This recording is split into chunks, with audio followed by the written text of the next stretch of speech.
데일리 브리핑. 네, 매주 목요일 데일리 브리핑에서는 퀀텀 F&A 최원하 대표와 항상 함께합니다. 어서 오십시오. 안녕하십니까. 네, 이거 뭐 오늘도 또 이야기가 같은 얘기가 될 것 같아요. 인플레이션을 잡기 위해서 금리를 계속 올리고 있는데 또 이렇게 뭐 물가 안정에 대한 기대는 그렇게 높은 것 같지가 않고 말이에요.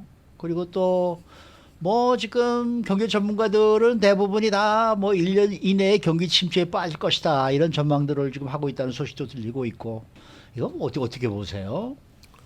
뭐 전망이라는 것은 여러 각계각층에서 얘기가 나오니까 네. 어느 게 뭐 맞다 이렇게 얘기할 수는 없는 거죠. 그러니까 전망은 뭐 지금 현재 추세로는 이제 정리를 해보면 경기 침체 가능성은 굉장히 높다. 특히 오늘 아침에 나온 이제 컨퍼런스 보드라고 하는 거기서 측정하는 이제 그 경기 선행 지수가 있어요. 네. 리딩 이코노믹 인디케이터라고. 거기에서도 발표를 하면서 이제 금년 말 내년 초까지는 경기 침체의 가능성이 상당히 높아졌다. 이제 이런 면에서는 이제 많은 분들이 이제 기정사실화하고 있는데 이제 인플레이션 기대치도 저희들이 그 집계하는 통계들 나온 거 보면 많이 낮아졌어요. 네. 그러니까 향후 1년치도 좀 낮아졌고 앞으로 이제 5년치. 그러니까 그럼 뭐 5년치의 인플레이션 기대치가 우리한테 갖는 의미가 뭐냐? 근데 굉장히 중요한 거예요. 사실은 네.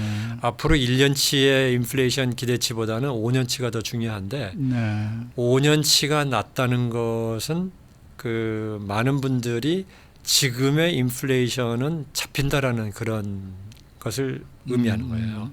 그러면 이제 그 경제 현상에서 네. 사람들이 어떤 앞으로의 기대치가 높아지지 않으니까 지금 뭐 집을 더 사야 되겠다든가 아니면 뭐 월급을 더 많이 올려달라고 주장을 해야 되겠다든가 이런 부분들이 상당히 안정되기 시작하죠. 네. 네, 그래서 이제 그 저희들이 실생활에서는 못 느끼지만 주요 그 연구기관들이나 정부기관에서 조사하는 인플레이션 기대치는 지금 상당히 낮아져 가고 있다.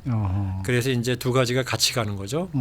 인플레이션 기대치가 낮아지는 것과 경기 침체 가능성이 올라가는 것은 이제 같이 움직이는 그런 분위기여서 이것은 지금 뭐 연준이 그 어떤 면에서는 바라고 있는 방향대로 가고 있다. 이렇게 좀 저희가 결론을 내릴 수 있습니다. 네. 네.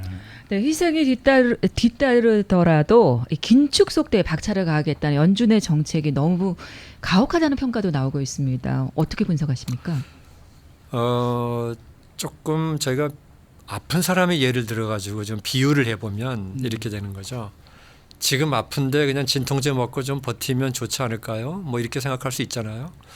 그러면은 나중에 그게 염증이 더 심해져 가지고 이제 수술을 해야 되는 그런 가능성. 이게 지금 연준이 말하는 거고 네. 이러한 것이 이제 오늘 아침에도 영국의 그 수상이 결국은 이제 사임을 했지만 영국이 지금 현재 연준과 반대되는 그 정책을 영국 수상이 시도를 했던 거예요. 취임하자마자 야 아무리 인플레이션이 무섭다 하더라도 경기 침체가 심해지면은 너무 서민들의 삶이 어려운 거 아니냐. 네. 그래서 우리는 경기 침체를 우려해서 좀 경기 부양안을 쓰겠다. 그랬더니 어떤 일이 발생했냐면 영국의 국채.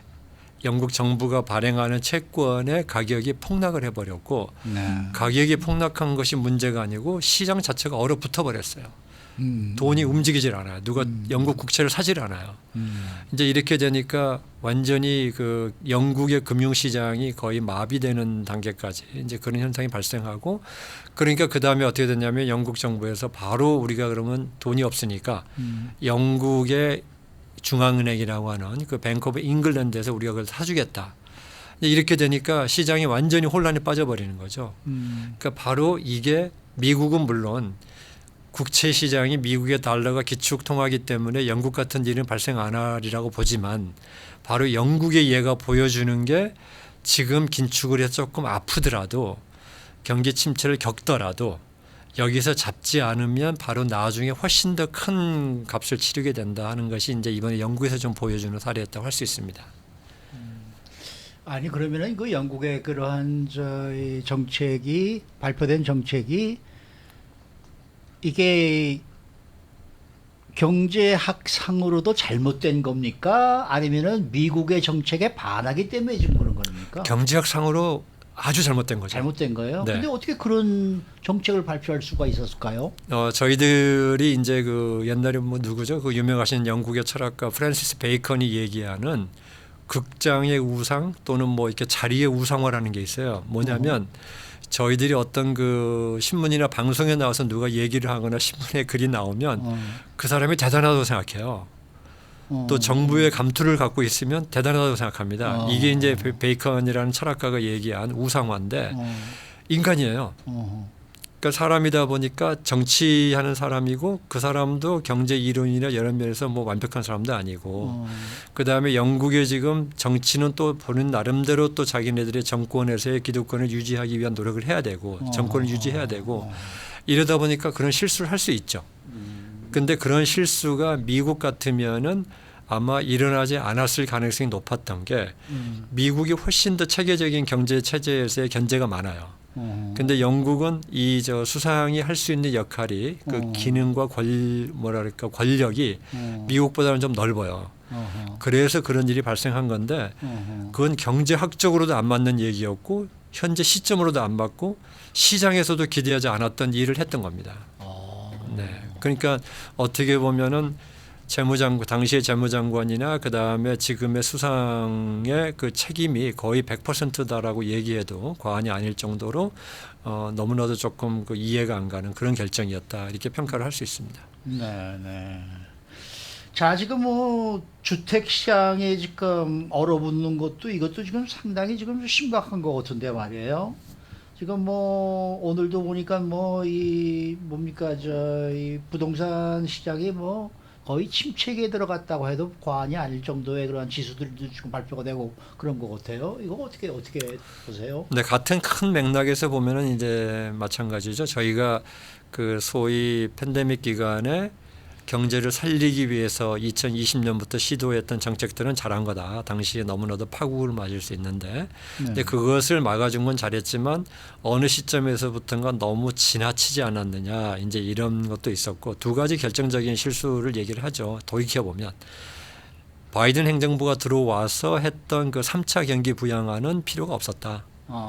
그 다음에 두 번째 파월 의장이 작년 11월까지도 이 인플레이션이 좀 일시적인 현상으로 끝날 거다라고 했던 것, 이 두 가지를 저희들이 이제 그 이상하다고 그러는데 이제 그것을 하다 보니까 이제 와서 갑자기 지금 급하게 속도 조정을 해서 잡아야 되는 거거든요. 그러면 조정해서 잡아야 되는 게 세 가지가 있어요. 넘버 원은 인플레이션을 잡는 거지만 두 번째는 그동안에 발생했던 자산 거품을 잡아야 돼요. 자산 거품이 두 군데서 발생을 했죠. 하나는 주식시장, 또 하나는 부동산 시장. 네. 그러니까 지금 부동산 시장이 침체기에 빠지는 것은 당연한 결과라고 이제 생각을 하는 거고 이 부분이 어느 정도 안정이 돼야만이 이제부터는 이제 더 이상 긴축을 안 해도 되는 단계에 간다. 이런 점으로 바라보셔야 되는 거고 다행히 부동산 시장은 주식시장과 다른 점은 주식시장은 떨어집니다. 팍팍 떨어져요. 근데 부동산 시장은 지금 어떤 현상이 발생하고 있냐면 지난 2년간 주택을 사셨거나 재융자하신 분들은 다 금리가 3%대 초반이나 심지어는 3% 밑이에요. 이분들이 집을 안 팔아버리는 안 거예요. 팔아버리는 거죠. 네, 팔고 똑같은 가격의 집으로 이사를 가도 페이먼이 2배가 됩니다. 그러니까 지금 부동산 시장이 이렇게 안 좋은데도 재고는 2008년도에 비하면 4분의 1 수준이에요. 팔겠다는 사람이 지금 없는 거예요. 그러니까 주택 시장은 주식 시장보다는 그 파급 효과가 또는 파장이 좀 더 적다. 이런 점에서는 이제 주택 시장의 그 흐름이 좀 느릴 것이다 이렇게 보고 있고 그래서 뭐 연준의 정책이 어느 정도 자리를 잡으면 이 부분이 이제 서서히 바닥을 다지면서 이제 유지가 될 수 있다는 그런 기대감 하죠. 판매율은 낮아지더라도 가격은 그렇게 하락하지 않을 것이다. 이렇게 봐야 되는 거예요. 가격 하락 폭이 이렇게 빠르지 않죠. 빠르지는 않다. 네, 빠르지 않죠. 주식은 팍팍 떨어지고 주식은 이미 저희가 그렇죠, 지금 그렇죠. 25% 30% 떨어졌잖아요. 그런데 주택은 지난 2달 정도만 조금 하락했어요. 네, 네. 그 연율 기준으로 아직도 올라 있는데 그래도 뭐 지난해에 비교하면 아직도 올라가 있는 있죠. 상황이죠. 네, 근데 지난 2달은 떨어지기 시작했습니다. 네네.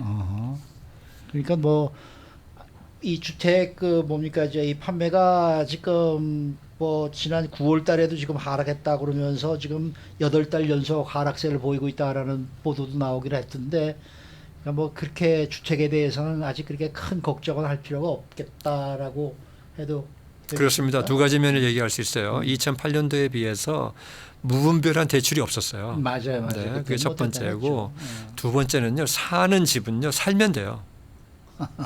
네, 그렇죠. 자기 집에서 살면 됩니다. 아하. 근데 뭐 특별히 이사를 갈 사정이 발생하신 분들이 있죠. 직장이 옮겨졌다든지 네, 네, 그런 분들을 빼고는 아하. 내가 조금 더 좋은 집으로 이사 가야지 하는 부분은 지체를 하면 이제 지연을 시키면 지원을 됩니다. 시키면 됩니다. 네, 근데 지금 살고 계신 댁들은 대부분 금리가 낮거든요. 네, 네. 그러니까 이런 면에서는 버틸 수가 있어요. 네. 그리고 제가 몇 번 말씀드렸지만 집은 투자의 가치 플러스 내가 사는 가치예요. 네, 네. 그런 점에서 생각하시면 주택은 2008년보다는 훨씬 더 좋은 그 여건에 있다. 이렇게 좀 이해를 하시면 좋을 것 같아요. 네. 오늘 말씀 잘 들었습니다. 감사합니다. 네, 지금까지 퀀텀 F&A 최은하 대표와 함께했습니다.